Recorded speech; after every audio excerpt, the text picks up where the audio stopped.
최고위원회의 시작하겠습니다. 결국 선관위 했습니다. 중앙선관위가 전국의 선관위원들에게 참고 자료라는 제목으로 이메일을 보냈습니다. 내용은 투표용지 부족 사태에 대해서 선관위가 잘못한 것은 없고 법 위반이나 무효로 볼 수 없다, 이런 내용입니다. 결국 선거소청에 대해서 무조건 기각하라는 사실상의 지침을 내려보낸 겁니다. 이런 지침을 받은 경기, 인천, 부산, 대구 선관위는 이미 선거소청 기각 의견을 중앙선관위에 제출했습니다. 이걸 뭐라고 표현해야 될지 모르겠습니다. 황당하다고 해야 될지 기괴하다고 해야 될지. 다만 서울시 선관위원들은 달랐습니다. 선관위원 7명 가운데 3명, 그중에는 민주당 추천 선관위원까지 있습니다. 심사의 독립성과 공정성이 훼손됐다고 반발하면서 사임했습니다. 중앙선관위의 잘못된 지침을 용기 있게 정면으로 거부한 것입니다. 이런 모습을 보면 결국 국민특검의 필요성이 다시 한번 확인된 것이나 마찬가지입니다. 민주당이 주장하는 제3자 특검으로 위철안의 직권남용을 제대로 수사나 할 수 있겠습니까? 수사 범위를 제한하면 이런 참고자료 범죄는 수사할 수나 있겠습니까? 더군다나 참정권 박탈 사태는 선관위만의 문제도 아닙니다. 따라서 야당이 주도하는 국민특검이 반드시 필요합니다. 아마 이재명 대통령과 민주당은 올림픽공원 그리고 전국에서 들끓고 있는 함성이 잦아들기를 기다리고 있을 것입니다.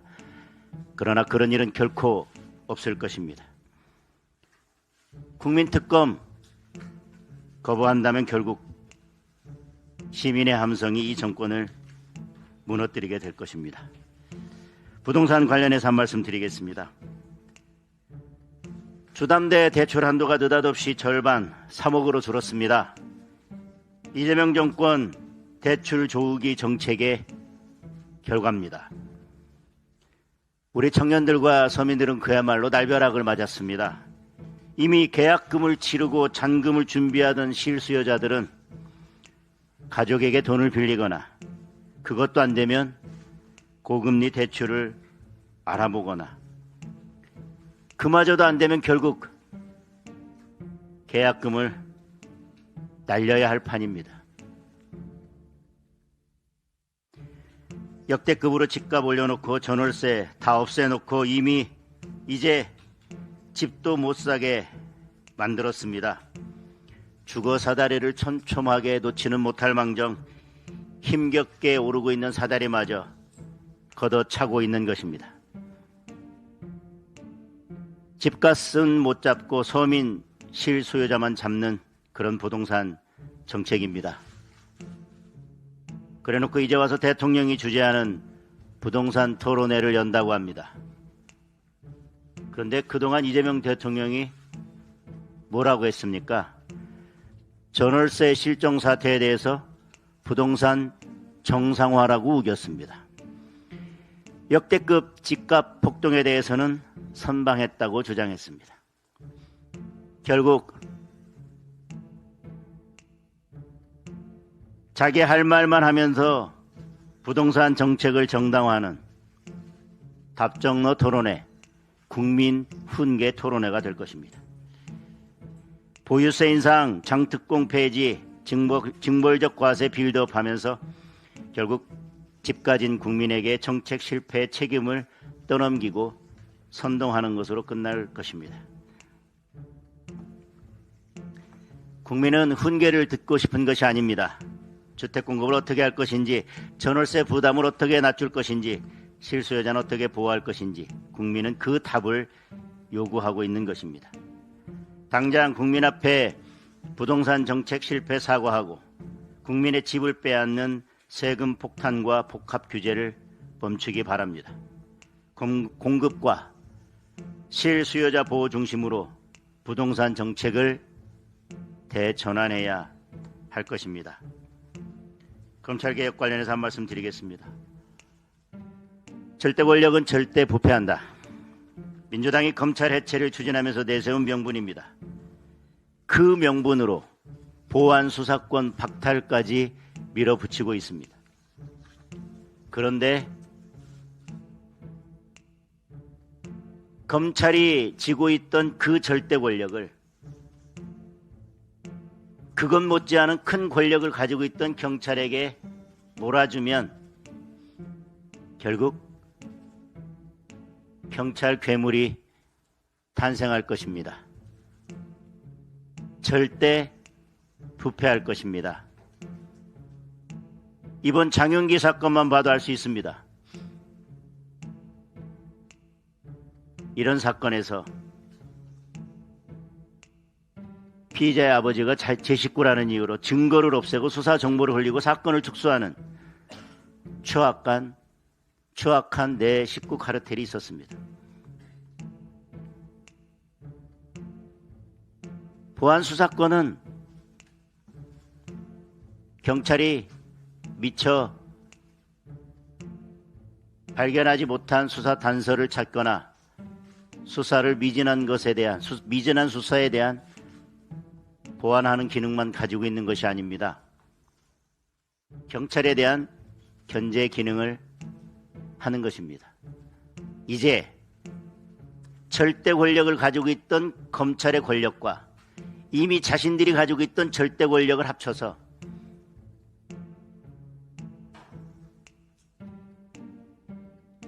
절대적인 권력을 갖게 된 경찰을 견제할 그 누구도 없어졌습니다. 이제 경찰은 권력의 하수인이 돼서 국민의 생명과 안전은 나몰라라 할 것입니다.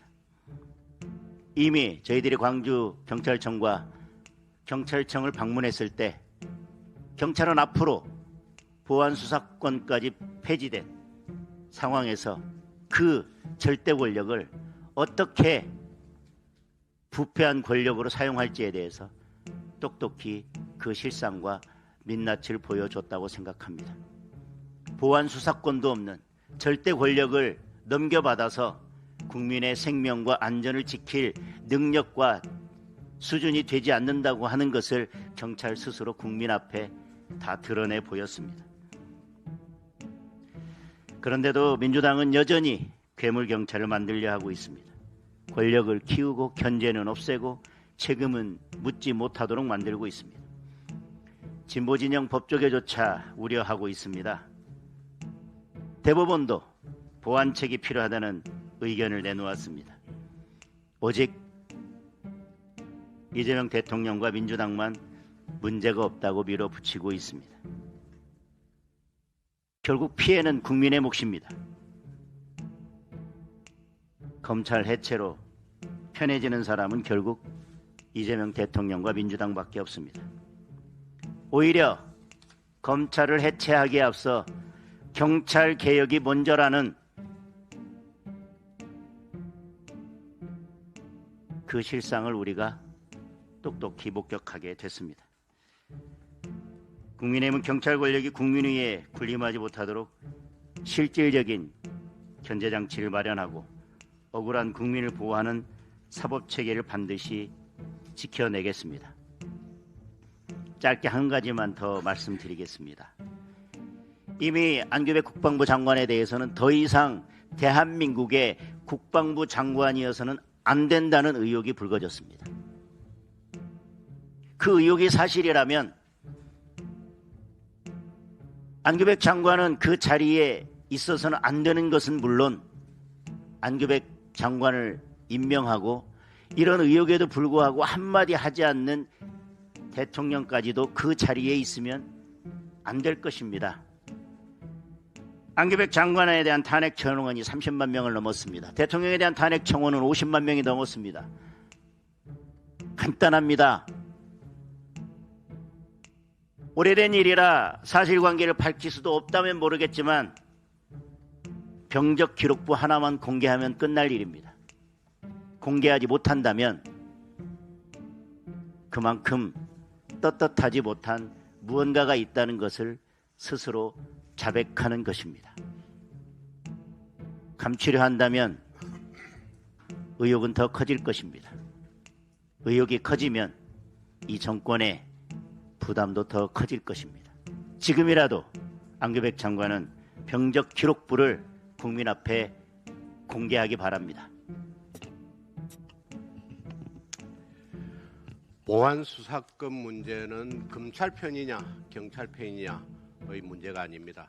피해자의 편에 서서 국민의 편에 서서 장윤기 살인 사건처럼 진실이 은폐되지 않도록 최선의 범죄 수사 시스템을 만드는 것입니다. 당초 검찰 개혁의 취지는 검찰에 집중된 권한을 견제할 방법을 찾아보자는 것이었습니다. 그런데 지금 민주당이 추진하는 보안 수사권 폐지는 경찰의 모든 수사권을 몰아주고 경찰에 대한 최소한의 견제 장치마저 무력화시키겠다는 것입니다. 검찰이든 경찰이든 충분한 견제를 받지 않으면 그 피해는 오롯이 국민의 몫으로 돌아갑니다. 지금 더불어민주당이 추진하는 검찰 해체와 보안 수사권 폐지가 1987년에 이루어졌다면 박종철 군의 공식 사인은 원인 불명의 심장마비가 되었을 것이고 탁친이 억하고 죽었다는 브리핑은 진실이 되고 말았을 것입니다. 보안 수사로 진상이 밝혀진 사건 중의 하나인 부산 돌려차기 사건의 피해자가 객관적 시각에서 사건을 다시 들여다볼 수 있는 안전장치는 꼭 필요하다고 말했습니다. 보안 수사권은 피해자를 위한 최소한의 안전핀입니다. 반드시 남겨두어야 합니다. 한 발 더 나아가 피해자의 편에 서서 범죄 수사 시스템을 원점에서 다시 설계할 것을 정부 여당에 제안합니다. 당장 민주당 전당대회를 이기는 것보다 억울한 피해자가 없게 하는 것이 더 중요하지 않겠습니까? 부동산 대토론회에 관해서 말씀드리겠습니다. 내일부터 정부가 4차례의 부동산 대토론회를 개최합니다. 오는 23일에는 이재명 대통령이 대토론회에 직접 나선다고 합니다.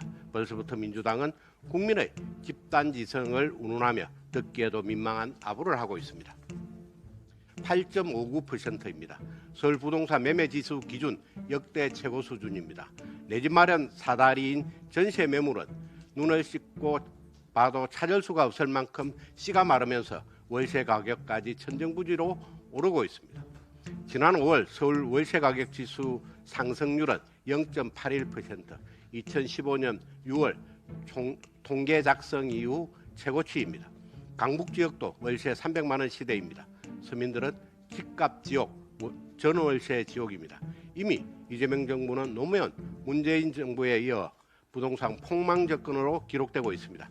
민주당의 부동산 3대 세습이 일어난 이유는 간단합니다. 집값 상승은 투기 세력 때문이라는 도그마에 빠져서 민간 공급 확대를 막고 과도한 규제와 세금 인상 중심 정책으로 일관했기 때문입니다. 대통령은 토론회를 앞두고 보유세, 다주택자, 초고가 주택 기준 등의 세부 주제를 직접 거론했습니다. 이번 토론회는 예고했던 7말 8초 세금 폭탄의 정당화를 위한 간보기 작업이자 여론 빌드업에 불과합니다. 이런 토론회는 온갖 오답이 난무하는 바보들의 행진으로 끝날 것입니다. 지금 이재명 정부에 필요한 것은 정체 토론회가 아닙니다. 인형 과잉의 도구마를 청산하여 지난 1년 동안 뿌려온 잘못된 과잉 규제를 폐지하고 민간 공급을 확대하는 방향으로 부동산 정책 기조를 전환하는 것입니다. 특별감찰관 추천에 대해서 잠깐 말씀드리겠습니다. 오늘로 이재명 대통령의 임기가 시작한 지 405일째입니다. 특별감찰관이 임명되지 않았습니다. 405일 동안. 지난 1년 동안 청와대는 수차례 국회에 특별감찰관 추천을 요청했지만 국회에서 민주당이 추천 절차를 막아 세웠습니다. 청와대와 여당이 짜여진 각본에 따른 이중 플레이로 400일 동안 국민들을 기만해 온 것입니다. 국민의힘은 더불어민주당에 이제라도 청와대의 공식 요청대로 특별감찰관 추천 절차에 적극 돌입할 것을 제안합니다.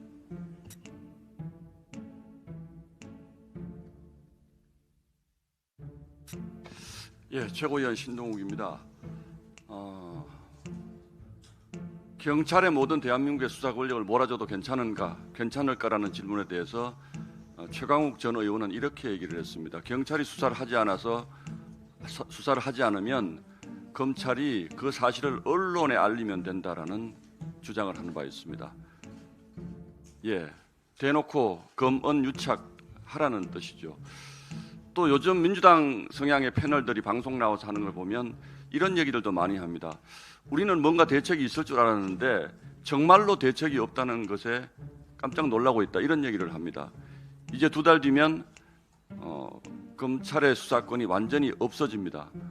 그런데 지금 와서 정말로 대책이 없다는 사실을 국민들이 알기 시작했습니다. 그리고 실제로 검찰의 수사권이 완전히 박탈되기 전인데도 대한민국 형사사법체계가 무너지고 있다는 반증들이 여러 곳에서 나타나고 있습니다. 가장 대표적인 게 최근에 불거진 장윤기 사건입니다. 여기에 대해서 또 민주당의 일부 의원들은 이건 아주 예외적인 경우라고 얘기를 합니다. 그렇다면 다시 묻겠습니다. 아주 예외적인 경우에는 이런 일이 있어도 됩니까? 예외적으로 이런 일이 대한민국에서 허용되어도 되는 일인지 묻고 싶습니다. 이 일이 왜 문제인지 다시 한번 짚어보겠습니다. 장윤기는 지난 5월 5일 날 범행하고 체포가 됐습니다. 그런데 그날 오후에 장윤기의 부친이 긴급 연가를 냈습니다. 사후 재가를 받았습니다. 그리고 5월 7일 날 무슨 일이 있었느냐?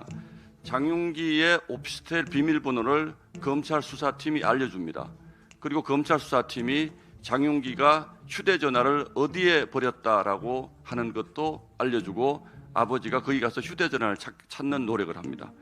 5월 7일 날 이런 일이 일어나고 나서 5월 8일에서 5월 18일까지 장윤기의 아버지가 또 장기 병가를 냅니다. 이 기간 동안에 집중적으로 범행 증거들이 언닉되거나 훼손됐을 것으로 지금 추정되고 있습니다. 이런 식으로 장윤기의 부친은 연가와 병가를 번갈아 가면서 지금까지 내고 아들의 범행을 숨기는 작업을 경찰과 함께 해왔습니다. 그런데 이게 친족 간에는 이런 일을 해도 형사 입건되지 않는 특례 조항을 악용해서 경찰의 수사를 방해하는 이런 터무니없는 일이 벌어지고 있는 것입니다. 자, 이런 것이 극히 예외적인 경우이기 때문에 허용돼도 되는 일인지 국민 여러분께 묻고 싶습니다. 그리고 또 한 가지 정치적 사건을 하나 더 언급을 하지 않을 수가 없습니다. 지난 부산시장 선거에서 개혁신당의 정의한 후보가 4월 27일 날 음료수를 맞는 소위 테러 자작극을 벌입니다. 그리고 5월 중순에 경찰 수사를 통해서 이 정의한 후보가 내가 자작극을 벌인 것이다라는 사실을 범행 일체를 실토를 합니다. 그리고 6월 3일 날 선거가 치러집니다. 보름 동안 경찰은 이 사실을 알리지 않았습니다. 정의한 후보가 얻은 득표수가 27,418표, 1.56%입니다. 국민의힘 박형준 후보가 4만 표 정도로 민주당의 전재수 후보에게 졌습니다. 물론 이 27,000표가 전부 다 국민의힘으로 오지 않았을 수도 있다라는 얘기도 있을 수 있고 또 27,000표가 다 왔다고 하더라도 못 이긴 것 아니냐 이렇게 얘기할 수도 있습니다. 그러나 경찰이 이렇게 심각하게 선거에 개입을 한 겁니다. 그리고 경찰은 지금 뭐라고 얘기하냐면 선거에 영향을 주지 않기 위해서 공개하지 않았다고 합니다. 여러분 이게 말이 됩니까? 납득할 수 있는 얘기입니까? 만약에 민주당 표를 잠식할 수 있는 후보에게서 이런 일이 일어났어도 그 사실을 공개하지 않았겠습니까? 대한민국 경찰이 지금 이런 일들을 전방위로 벌이고 있습니다. 지난주에 국민의힘 지도부가 광주경찰청과 서울 경찰청 본청을 찾아갔는데 청사 안으로 들어가지도 못했습니다. 이런 일들을 따지러 갔고 국민을 대신해서 이런 일들을 묻기 위해서 갔는데도 청사 안에 들어가지도 못했습니다. 다시 부산으로 가겠습니다. 그런데 지금 이 시점에서 국민들이 과연 경찰이 왜 정의한 후보의 자작 테러극을 숨겼는가라고 저희 당이 묻는 것이 상식에 어긋나는 일입니까? 너무나 당연한 상식적 의심 아닙니까? 개혁신당에게도 한마디 하겠습니다. 너무나 당연한 얘기입니다. 개혁신당에는 수많은 캠프 관계자들이 있었고 후보가 수사를 받으러 드나드는데도 아무도 이 사실을 몰랐다고 주장하는 것은 상식적으로 맞지 않습니다. 개혁신당의 지도부가 이 사건을 보고받았는지 여부는 아직 명백치 않습니다. 그러나 개혁신당 역시 이 문제에 대해서 국민의힘과 야합 가능성을 운운하기 이전에 국민들이 납득할 수 있는 해명을 하면 되는 일입니다. 이 문제는 경찰의 심각한 선거 개입 문제를 저희가 지적하는 것입니다. 그렇기 때문에 지금 경찰이 벌이고 있는 이런 일련의 행태들로 봤을 때 과연 대한민국의 수사 권력이 경찰에 완전히 넘어가는 오는 10월 이후에 과연 어떤 일이 일어날까 국민들이 궁금해하고 걱정하고 우려하는 것도 너무나 당연한 일입니다. 민주당은 지금이라도 이 폭주를 멈추시기 바랍니다. 이상입니다. 네, 최고위원 김민수입니다. 광주 여고생 강간 살인 사건, 경찰 가족의 범죄 사건입니다. 경찰 가족의 범죄 사건이라 하여 수사를 축소하고 증거를 인멸했던 정황들이 여러 곳에서 드러나고 있습니다. 그럼에도 불구하고 본 사건을 계속해서 축소하려는 좌파들의 움직임이 보입니다. 좌파의 대표적인 스피커인 김어준은 1년에 몇 번씩 있는 사건을 왜 이렇게 자주 보도하냐라는 발언을 했습니다. 경찰 가족의 범죄 사건을 축소하고 증거를 인멸하는 사건이 자주 있다는 얘기입니까? 민주당 지지자 여러분들께 묻습니다. 저 역시도 5 아이를 키우는 부모의 입장에서 묻습니다. 이것이 과연 내 자녀의 일이라면 이렇게 조용히 넘어갈 수 있겠습니까? 지지하는 정당이 어디냐의 문제가 아닙니다. 대한민국에서 여고생이 살해된 사건입니다. 경찰의 가족이 피의자라고 해서 사건이 축소되고 증거가 인멸된 정황이 발견되었음에도 불구하고 덮어지려 하고 있는 사건입니다. 검찰의 보안 수사권이 없었다면 이러한 사실이 알려지지 않았을 사건입니다. 대한민국 지금 검찰 보안 수사권 폐지되어도 괜찮겠습니까? 견제 없는 권력은 분명히 부패합니다. 비단 이번 사건뿐만 아니라 최소 5년, 10년 내에 경찰 가족들에 의한 범죄 사건 제대로 다루어진 것이 맞는지 감사 및 특검까지 필요한 사건이라고 봅니다. 국민 여러분들께서 함께 분노해 주시길 부탁드리겠습니다. 다음으로 안규백 장관에 대해서 잠시 말씀드리겠습니다. 안규백 장관님, 탈영 맞습니까? 아닙니까? 이 간단한 질문에 왜 대답을 계속해서 회피하십니까?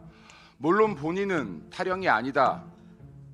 병적 기록부가 잘못 기재된 것이다. 그래서 공개할 수 없다. 국민 여러분 이해 가십니까? 제가 육군 장교 출신입니다. 1년간 인사장교도 해보았습니다. 2025년에 병사들의 징계는 전역과 동시에 말소해주기로 법이 바뀌어 있습니다. 하지만 공무원 임용 등 필요한 때에는 병적 기록, 징계 기록을 확인할 수 있다는 예외 조항이 분명히 있습니다. 병적 기록을 확인하지 못하겠다라고 하면 징계 기록을 군에서 확인해 주시길 당부드립니다. 병적 기록, 군 복무 기간 몇 개월 했냐보다 훨씬 더 명확한 것은 영창 갔냐 안 갔냐 기록이 남아있는 징계 기록 아니겠습니까? 대한민국 국군 여러분께 묻습니다. 만약 탈영이 사실이라면 46만 대한민국 군인 통솔할 자격이 있습니까? 군에서부터 안규백 장관의 징계 기록 확인을 서둘러 주실 걸 부탁드리겠습니다. 마지막으로 한 가지만 더 말씀드리겠습니다. 중국은 오래전부터 남중국해 대부분을 자기 바다라고 주장해 왔습니다.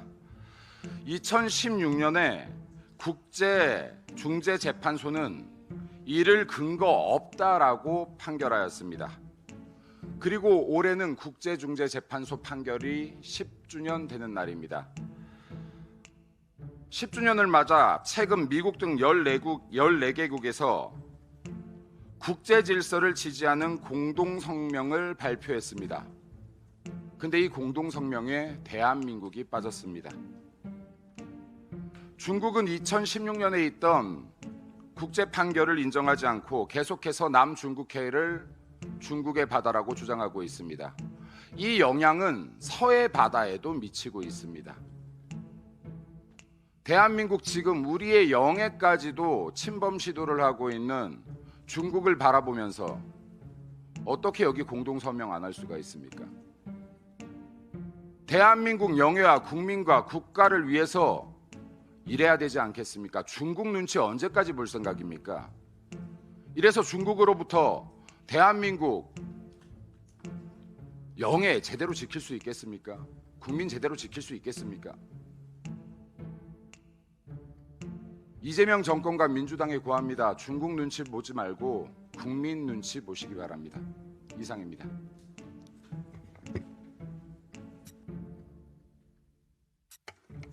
네, 신동욱 최고께서도 말미에 언급을 해주셨습니다만 무거운 마음으로 비분의 심정으로 한 말씀 드리겠습니다.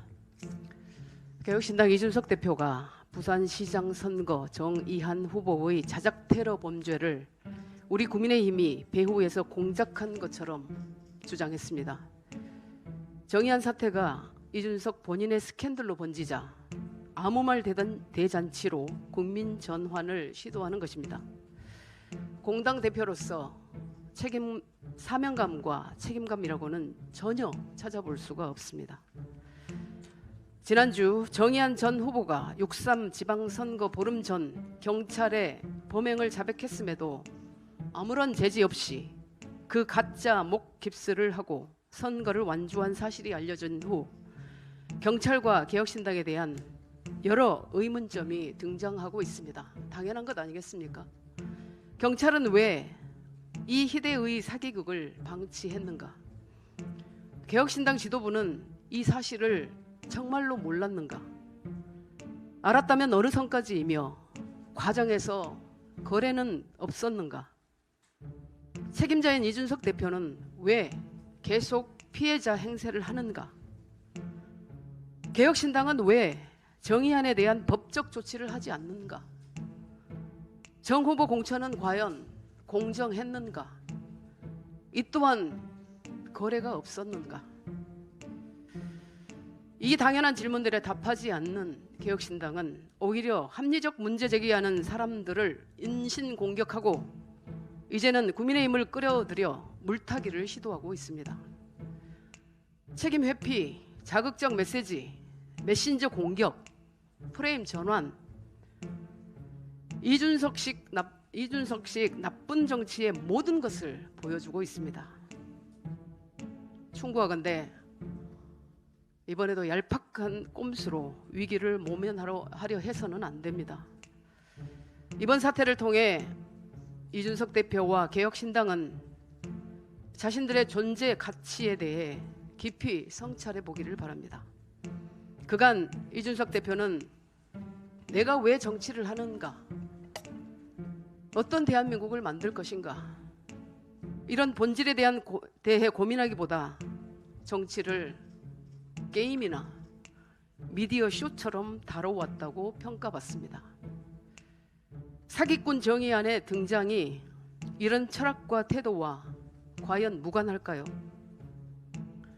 상대 세력에게는 사소한 일에도 엄중한 잣대를 들이대면서 정작 자신들은 촉법 정당 정도로 여겨주길 바라고 있진 않는지, 젊은 정치와 개혁 보수를 위한다기보다 그저 이용하고 있지는 않은지 진지하게 되돌아보길 바랍니다. 많은 국민이 전대미문의 테러 자작극과 전후 정황을 보면서 기가 막혀서 헛웃음을 치다가도 문득 섬찟한 생각에 멈추게 됩니다. 만약 개혁신당의 목표대로 정의안이 당선됐다면 어땠을까요? 이런 세력이 한국 정치를 이끈다면 어떤 일이 벌어지겠습니까? 개혁신당이 이번 사태에 대해 얼마나 책임있게 대응하고 또 어떻게 해결해 나가느냐에 따라 정당의 존폐가 달려 있습니다. 군소정당이라고 해서 민주주의를 훼손한 책임이 줄지 않고 선거 승패에 영향을 줄 만큼의 득표율이 나오지 않았다고 해서 유권자를 속이고 선거를 방해한 죄가 결코 가벼워지지 않으며, 나이가 어리다고 해서 정치인이 공동체 윤리를 무너뜨리고 정치를 희화화한 잘못이 용서되는 것이 절대로 아닙니다. 이상입니다.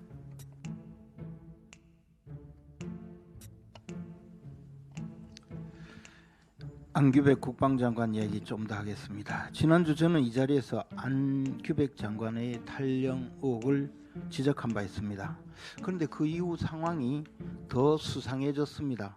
지난 10일 국방부는 탈영은 명백히 허위다 이런 반박을 하고 나섰는데, 정작 이것이 대변인 공식 성명이 아니라 국방부 관계자의 발언이라는 것입니다.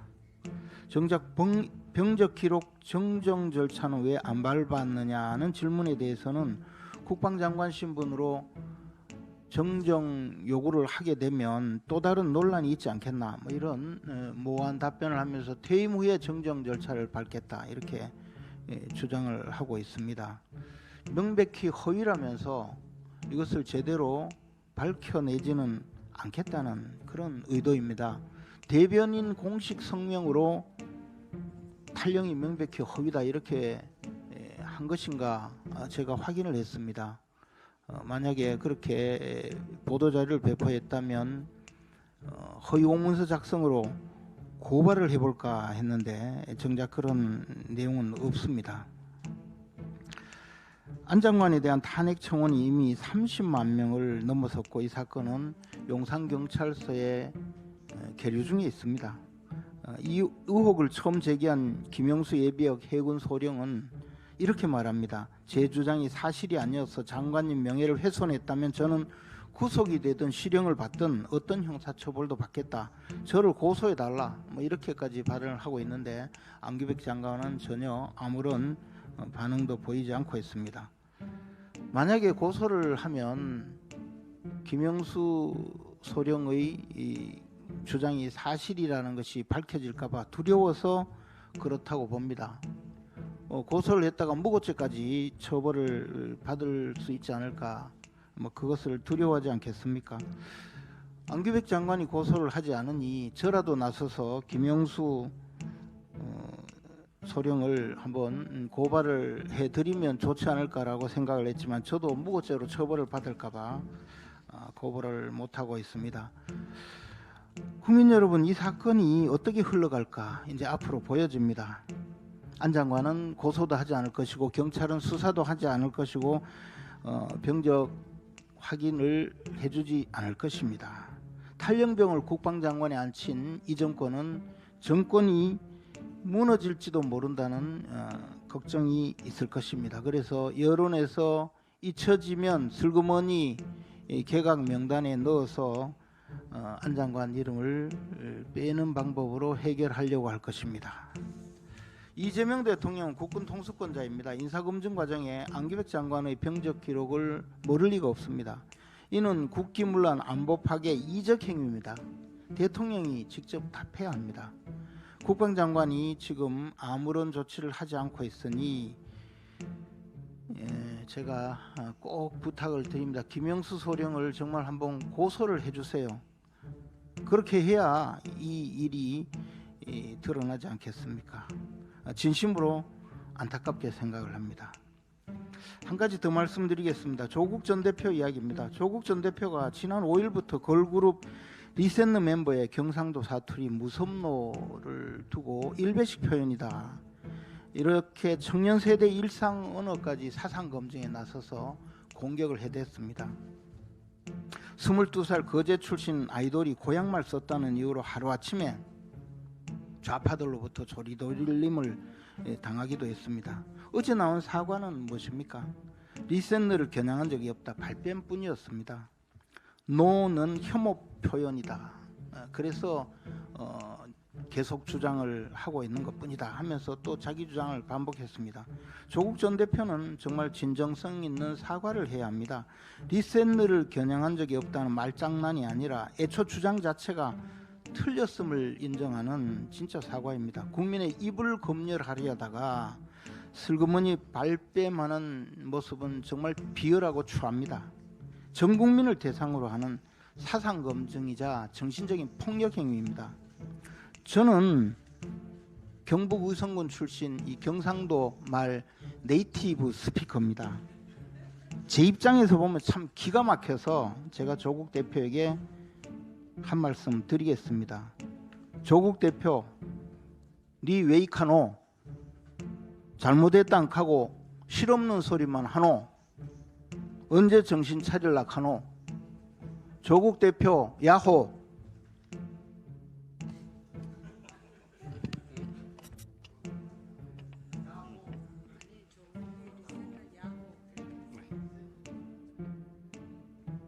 청년 최고위원 우재준입니다. 저는 광주 반도체에 관련해서 말씀 좀 드리려고 합니다.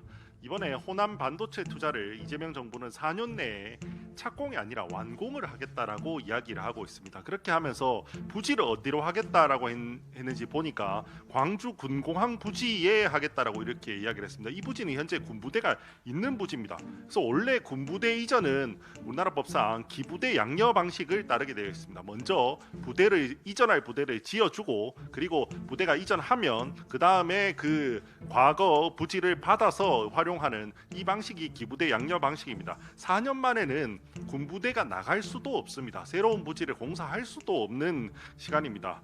근데 그러면 어떻게 이거 4년 만에 반도체 공장을 완공할 거냐라고 이야기하니까 일단은 군부대 부지부터 먼저 받아보는 특례를 한번 만들어 보겠다라고 이야기를 하고 있습니다. 아니 그러면 그때 동안 군부대는 어디 가냐 그러니까 일단 뭐 다른 부대로 좀 약간 한번 보내보겠다 이런 이야기를 또 하고 있어요. 아니 그러면 그 기간 동안 그 광주의 군공항에 있는 군부대는 훈련을 어떻게 할 것이며 그 기간 동안 안보는 또 어떻게 되는 겁니까? 광주 군공항에는 미군 시설도 있습니다. 미군도 작전을 같이 하는 곳입니다. 그래서 그럼 미군은 어떻게 할 거냐 그러니까 미군은 그냥 협상해 보겠다라고 이야기를 하고 있습니다. 아니 미군이 호남 반도체 공장을 이재명 정부 임기 중에 지어야 하니까 나가달라고 이야기를 하면 그 미군이 나가겠습니까? 게다가 심지어 지금 이렇게 서두르는 호남의 반도체 공장을 서두르는 이유는 누가 봐도 이번 전당대회에서 친명 대 친청의 그런 싸움으로 활용되고 있는 것 같은데 미군이 친명계를 지원하기 위해서 군부대 이전을 해준다라는 게 이게 상식적으로 가능한 일이라고 생각을 하십니까? 부지 문제뿐만 아니라 뭐 지금 민주당이 하는 이야기들 보면 웃기는 게 한두 가지가 아닙니다.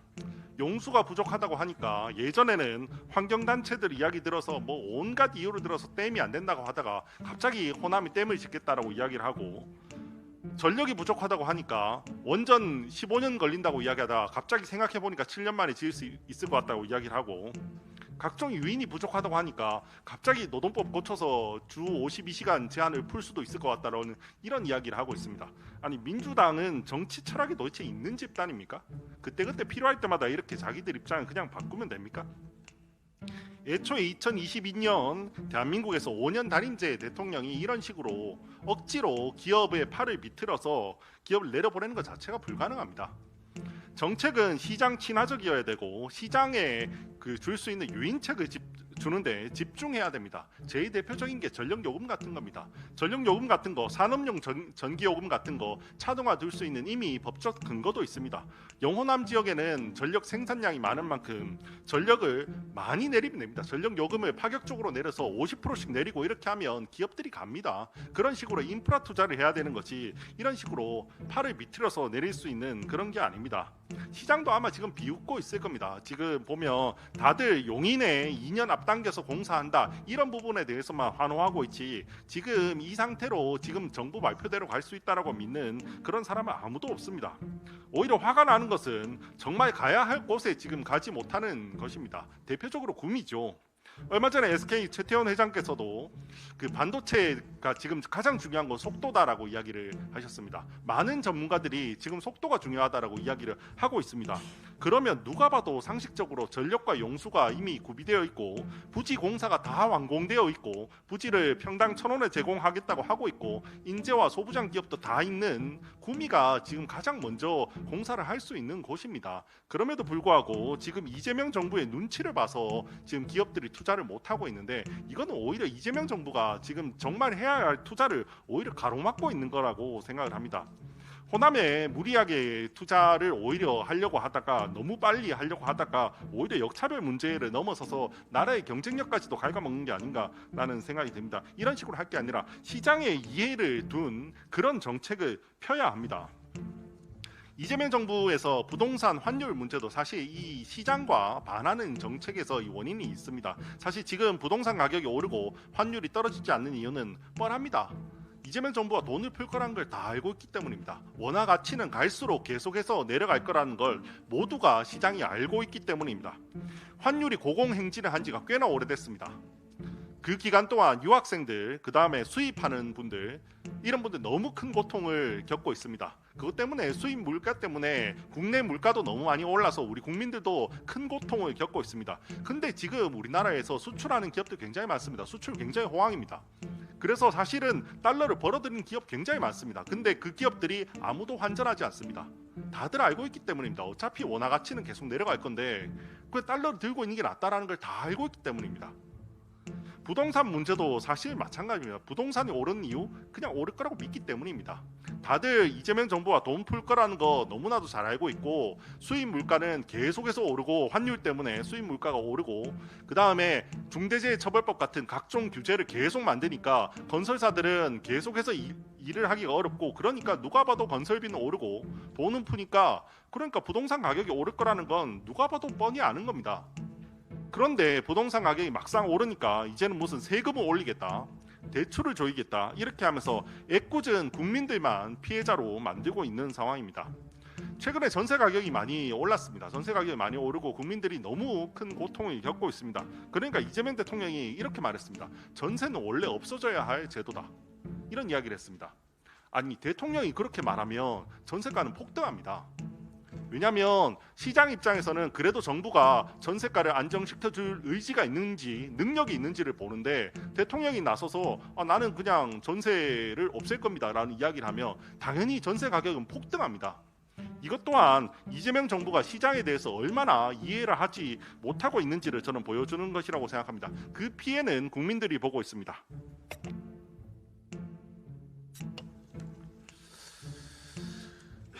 사람에게는 망각이라는 것이 있기 때문에 슬픔을 극복하며 살 수 있습니다.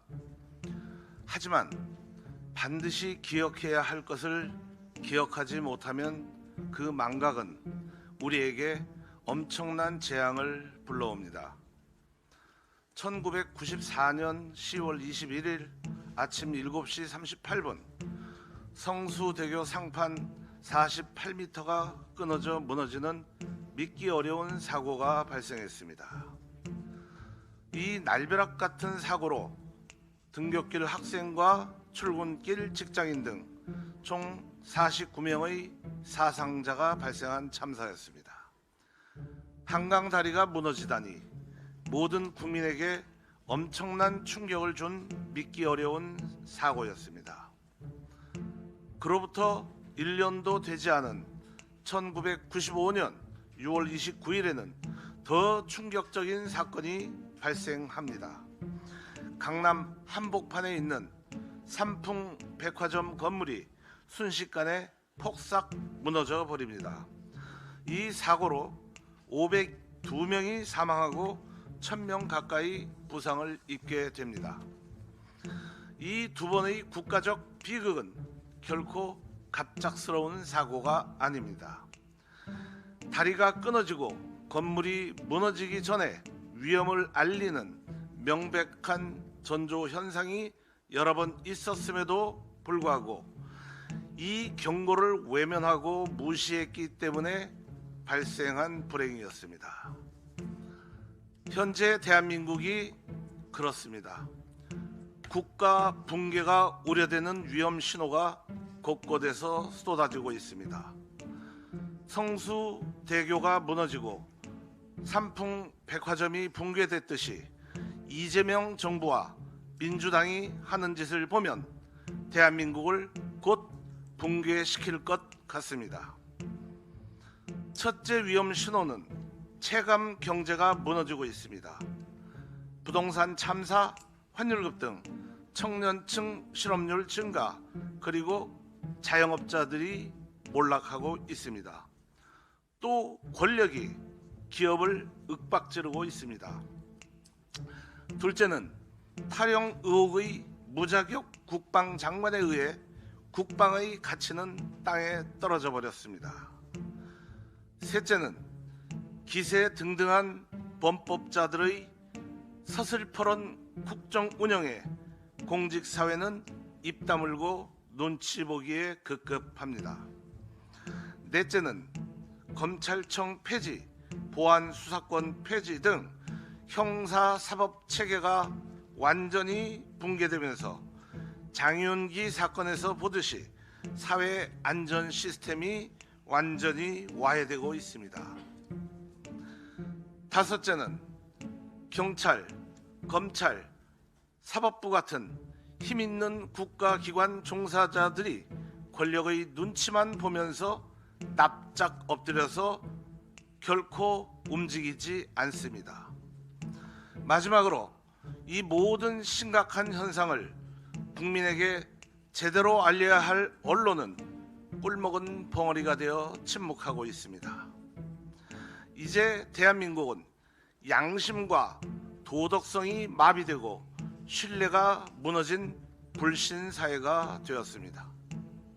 이외에도 사회 전반에 걸쳐 수많은 위험 신호들이 있지만 성수대교와 삼풍 백화점이 붕괴될 때 위험의 전조 현상을 무시한 것처럼 이런 국가적 심각한 위험 징후들에 대해 위기의식이 없다는 것이 제일 심각합니다. 1817년 다산 정약용 선생은 조선은 털끝 하나 머리카락 하나 병들지 않은 게 없으니 지금 당장 고치지 않으면 반드시 망하고 말 것이다 라고 경세유표 서문에 쓰셨습니다. 그 후 조선은 얼마 가지 않아 1905년에 을사늑약으로 일본의 외교권을 빼앗기게 되고 결국 1910년에 망하고 맙니다. 이제 1년 남짓 지난 이재명 정부의 국가 붕괴 전조 현상의 심각한 문제들을 우리가 가벼이 여기며 정신 차리지 않는다면 대한민국도 조선처럼 붕괴되지 않는다고 장담할 수 있을까요? 국가가 붕괴되면 성수대교와 삼풍 백화점 참사의 100배, 1000배 이상의 고통을 우리는 겪어야 된다는 점을 명심해야 합니다. 지금 보여지는 위험 신호를 흘려보내지 말고 지난 역사의 경고를 결코 망각해서는 안 될 것입니다. 우리 당이 더 정신을 바짝 차려야 합니다. 이상입니다.